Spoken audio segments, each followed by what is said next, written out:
பூரி, சப்பாத்தி, புல்கா இந்த மாதிரி எதுக்கு வேணாலும் சைட் டிஷ்ஷாக பரிமாறலாங்க. நம்ம வீட்லேயே பண்ணாக்க நம்ம ஹோட்டலில் ஆகிற காஸ்ட்டில் நம்மளுக்கு வந்து 1/4 பங்கு கூட ஆகாதுங்க. இது கொஞ்சம் டிஃப்ரெண்ட்டாக இருக்குங்க. இது பலர் வீடுகளில் செஞ்சது.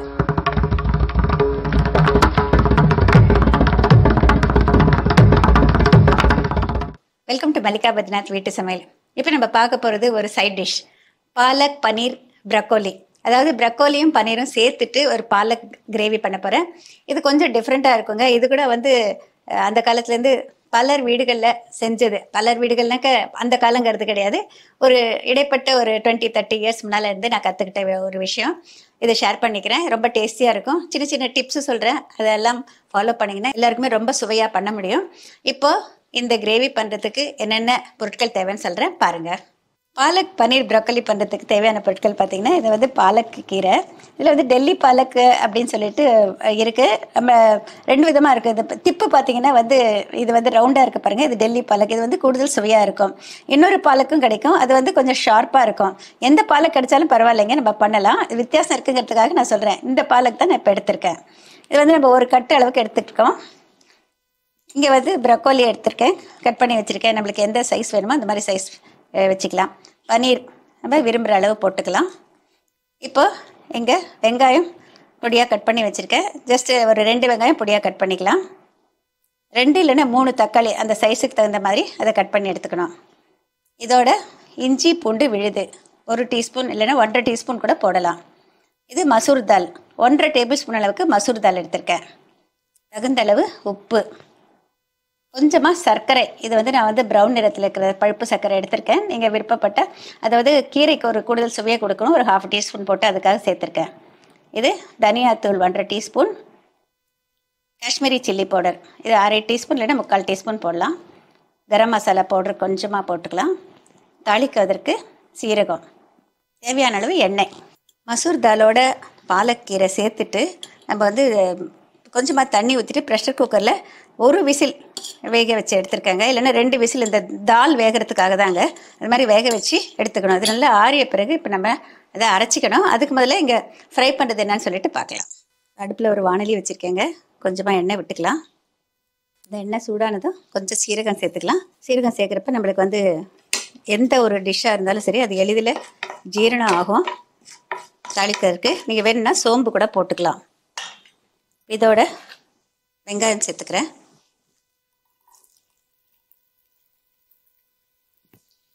இதோட இஞ்சி பூண்டு விழுது சேர்த்துக்கிறேன். இந்த வெங்காயம் சேர்த்து ஓரளவுக்கு ஃப்ரை ஆன பிறகு நம்ம ப்ரக்கோலி சேர்த்துக்கலாங்க. ப்ரக்கோலி வந்து ரொம்ப சீக்கிரமாக வெந்துடும். அதனால் வந்து கொஞ்சம் ஃப்ரை பண்ணிவிட்டு நம்ம அந்த கிரேவியில் கொஞ்சம் நேரம் வேக வச்சோம்னாக்கா நல்லா வெந்துடும். இப்போ இது லேசாக ஒரு கோல்டன் ப்ரௌன் வர ஆரம்பிக்கிறப்போ ப்ரக்கோலி சேர்த்துக்கலாம். அதோடு சேர்த்து ஃப்ரை ஆகணும், அதனால் ரொம்ப ப்ரௌனாக விட வேண்டாம் இந்த ஸ்டேஜ்லேயே. இப்போ இதோட இந்த ப்ரக்கோலி சேர்த்துக்கிறேன். நல்லா கழுவி வச்சுருக்கிற ப்ரக்கோலி. எப்போவுமே ப்ரக்கோலி வந்து அதிகம் வேக வைக்கக்கூடாதுங்க, கொஞ்சம் க்ரன்ச்சி டேஸ்ட் இருந்தால் தான் நல்லாயிருக்கும்.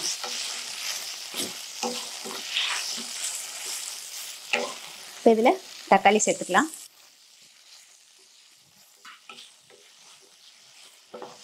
இது கொஞ்சம் மூடிட்டு கொஞ்சம் நேரம் வேக வைக்கலாம். தண்ணி ஊற்ற வேண்டாங்க, சும்மா மூடி வைக்கலாம். ஒரு 2 or 3 மினிட்ஸ் ஆகும் இது ஃப்ரை ஆகிறதுக்கு. அதுக்குள்ளே நம்ம இந்த வேக வச்சுட்டு மிக்சியில் அரைச்சிக்கலாம்.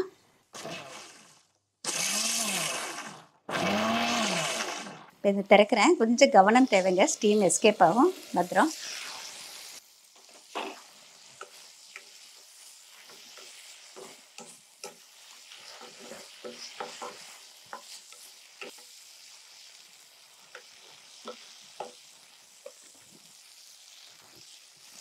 இதில் வந்து கொஞ்சமாக சுகர் சேர்த்துக்கிறேங்க.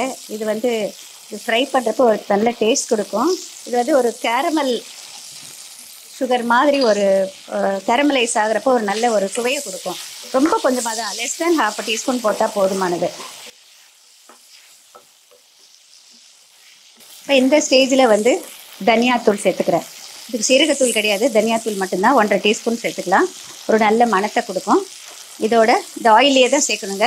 கரம் மசாலா தூள், இதோடைய மிளகாய் தூள். அவங்க காரத்துக்கு தகுந்த மாதிரி எந்த மிளகாய் யூஸ் பண்ணீங்களோ அதுக்கு தகுந்த மாதிரி போட்டுக்கோங்க. இதோடு சேர்த்து ஒரு நிமிஷம் ஃப்ரை பண்ணலாம். இந்த மாதிரி பண்ணுறப்பே ஒரு நல்ல வாசனை வரும். எல்லா சைட் டிஷ்க்கு இந்த மாதிரி பண்ணிங்கன்னா தான் நல்ல வாசனையாக இருக்கும். ஒரே ஒரு நிமிஷம் இப்படி ஃப்ரை பண்ணி, நான் பாருங்கள் ஆயிலெல்லாம் அதிகமாகவே போட மாட்டேன், ஒரு மாதிரி மீடியமாக தான் போடுவேன். ஆனால் நல்ல சுவையாக இருக்கும். அரைச்ச பாலக் சேர்த்துக்க போகிறேன். இதுக்கு அதிகம் தண்ணி ஊற்றக்கூடாதுங்க, ரொம்ப கொஞ்சமாக மிக்ஸி கழுவிட்டு சேர்த்துக்கிறேன். ஹோட்டல்ஸ்லாம் கலர் போடுவாங்க, நம்ம வீடுங்கள்லாம் அந்த மாதிரிலாம் சேர்க்க மாட்டோங்க. முடிஞ்ச வரைக்கும் அதெல்லாம் அவாய்ட் பண்ணுறது ரொம்ப நல்லது. இப்போ இதோட நம்ம தகுந்த அளவு உப்பு சேர்த்துக்கலாம்.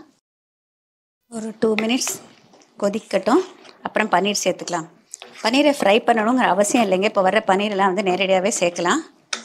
இப்போ இதோட பன்னீர் சேர்த்துறேன். குவான்டிட்டியெலாம் நீங்கள் உங்களுடைய விருப்பப்படி போட்டுக்கலாம். எப்போவுமே பாலக் பன்னீர் மட்டும் செய்யாமல் இந்த மாதிரி ப்ரொக்கோலி சேர்க்கலாம், பட்டாணி சேர்க்கலாம், ஸ்வீட் கார்ன் சேர்க்கலாம். அந்த மாதிரி சேர்க்குறப்ப இன்னும் ஒரு கூடுதலாக ஒரு வெஜிடபிள் நம்மளுக்கு கிடைக்கும் கீரையோடு சேர்த்து. பொதுவாக வந்து இதுக்கு வந்து ஃப்ரெஷ் க்ரீம் வந்து ஒரு ரிச்னஸ்க்காக கடைசியாக சேர்க்கறது பழக்கம் உண்டுங்க. ஆனால் நம்ம வந்து வீட்டில் செய்கிறப்ப வந்து ஃப்ரெஷ் க்ரீம் எல்லாம் சேர்த்தா இன்னும் கொஞ்சம் உடல் எடை கூடுறதுக்கான வாய்ப்புகள் அதிகம் கொடுக்குறோம். அதனால் நம்ம எவ்ரிடே சமையலில் வந்து ஃப்ரெஷ் க்ரீம் சேர்க்கணுன்னு அவசியம் இல்லை. நீங்கள் ஒரு வேளை யாரையாவது டின்னருக்கோ அந்த மாதிரி கூப்பிட்டீங்க அப்படின்னு சொல்லிட்டு அந்த டைமில் பண்ணிங்கன்னா மேலே கொஞ்சம் ஃப்ரெஷ் க்ரீம் போடுங்க, இன்னும் கொஞ்சம் ரிச்னஸ் கொடுக்கும். ஒரு முந்திரி அரைச்சி சேர்க்கலாம், இல்லை ஃப்ரெஷ் க்ரீமை போடலாம். அதெல்லாம் வந்து நம்ம டெய்லி செய்யணுங்கிற அவசியம் கிடையாது. இப்போ இது பாருங்கள், இன்னும் கொஞ்சம் வெந்தால் போதுமானது. பன்னீரை வந்து ஃப்ரை பண்ணுங்கிற அவசியமே கிடையாது. ஃப்ரை பண்ணால் கொஞ்சம் ஹார்ட் ஆகிடும். பாருங்கள், கொஞ்சமாக தண்ணி ஊற்றுறது, இந்த திக்னஸ் கரெக்டாக இருக்குது. இப்போ அடுப்பு அணைச்சிடுறேன். பாலக் பன்னீர் ப்ரக்கோலி ரெடி ஆயிடுச்சு. பொதுவாக வெங்காயம் கொஞ்சம் கட் பண்ணி வச்சுருவாங்க. சாப்பிட்றப்ப கொஞ்சம் வெங்காயத்தை மேலே போட்டுக்குவாங்க, பச்சை வெங்காயத்தை. அதோட லெமன் சேர்த்துட்டு அது சாப்பிட்றப்ப ரொம்ப டேஸ்டியாக இருக்கும். இப்போ வேணும்னா கொஞ்சமாக மிளகுத்தூள் வச்சிங்கன்னா அதையும் மேலே தூவிட்டு சாப்பிட்லாம். மிக சுவையான பாலக் பன்னீர் ப்ரக்கோலி தயாராகிடுச்சு. நீங்களும் ட்ரை பண்ணி பாருங்கள். ஒவ்வொரு தடவையும் பண்ணுறப்ப ஒரு சில வித்தியாசங்கள் பண்ணி நான் செஞ்சு காமிக்கிறேன். இந்த மெத்தட்லேயும் நீங்கள் கிடைக்கிற, அதாவது நீங்கள் எதிர்பார்க்குற டேஸ்ட்டு கிடைக்கும். இதை வந்து பார்த்திங்கன்னா நம்ம பூரி, சப்பாத்தி, புல்கா இந்த மாதிரி எதுக்கு வேணாலும் சைட் டிஷ்ஷாக பரிமாறலாங்க. ஒரு சில ரைஸ் வெரைட்டிஸ் நம்ம வந்து ஃப்ரைட் ரைஸ்லேயே ஜீரா ரைஸ் அந்த மாதிரி எல்லாம், ஆல்மண்ட் ரைஸ், ப்ரக்கோலி ரைஸ் பண்ணுறோம் இல்லையா, அந்த மாதிரி இருக்கக்கூட இதுக்கு வந்து சைட் டிஷ்ஷாக கொடுக்கலாம், நல்லாயிருக்கும். எஸ்பெஷலி சில்ட்ரன் பார்த்தீங்கன்னா ஹோட்டலுக்கு போனாக்கா வந்து ஆர்டர் கொடுக்குறதெல்லாம் ஒன்லி பன்னீர் பேஸ்டு டிஷ்ஷாக தான் இருக்குது. அதனால் அந்த பன்னீரை வந்து இந்த மாதிரியும் பண்ணி கொடுக்கலாம். நம்ம வீட்லேயே பண்ணாக்கா நம்ம ஹோட்டலில் ஆகிற காஸ்ட்டில் நம்மளுக்கு வந்து 1/4 பங்கு கூட ஆகாதுங்க. அதே நேரம் எல்லாருமே சாப்பிட முடியும். அதே நேரம் நம்ம வந்து வேறு கலரெல்லாம் யூஸ் பண்ணலை, நம்ம நல்ல குவாலிட்டி ஆயில் யூஸ் பண்ணுறோம். நம்ம வேணும்னா வந்து எக்ஸ்ட்ராவாக பட்டர் சேர்க்கலாம். இதெல்லாம் ஆப்ஷனல், நம்மளுடைய விருப்பம் தாங்க. முந்திரி பேஸ்ட்டு சேர்க்கலாம், இல்லைனா பாதாம் பேஸ்ட் சேர்க்கலாம். நம்ம வீட்டில் இருக்கிறப்பயே நம்ம வந்து இந்த மாதிரிலாம் எக்ஸ்ட்ராவாக ஒரு ரிச்னஸ் சேர்த்து நம்ம செஞ்சிங்கனாக்க ஹோட்டலை விட டேஸ்டியாக நம்ம வீட்டில் சமைக்க முடியும். மல்லிகா பத்ரிநாத் வீட்டு சமையலை சப்ஸ்கிரைப் பண்ணாதவங்க சப்ஸ்கிரைப் பண்ணுங்கள். பாரம்பரிய சமையலேருந்து இந்த காலத்து யங்ஸ்டர்ஸுக்கு பிடிக்கிற மாதிரி சமையல், அதே நேரம் ஆரோக்கியமான சமையல், இது மாதிரி நிறைய கற்றுக் கொடுக்குறேன். நிறைய டிப்ஸு, அதோட நீங்கள் தெரிஞ்சிக்க வேண்டிய பல விஷயங்கள். ரொம்ப வருஷமாக நான் வந்து சமையல் கலை நுணுக்கங்களை, ப்ராக்டிக்கல் எக்ஸ்பீரியன்ஸ் மூலமாக தெரிஞ்சுக்கிட்டதை வந்து உங்களோட ஷேர் பண்ணிக்கிறேங்க. இது வந்து எல்லாருக்குமே யூஸ்ஃபுல்லாக இருக்கும். பிகினர்ஸாக இருக்கிறவங்களுக்கு வந்து ரொம்பவே யூஸ்ஃபுல்லாக இருக்கும்.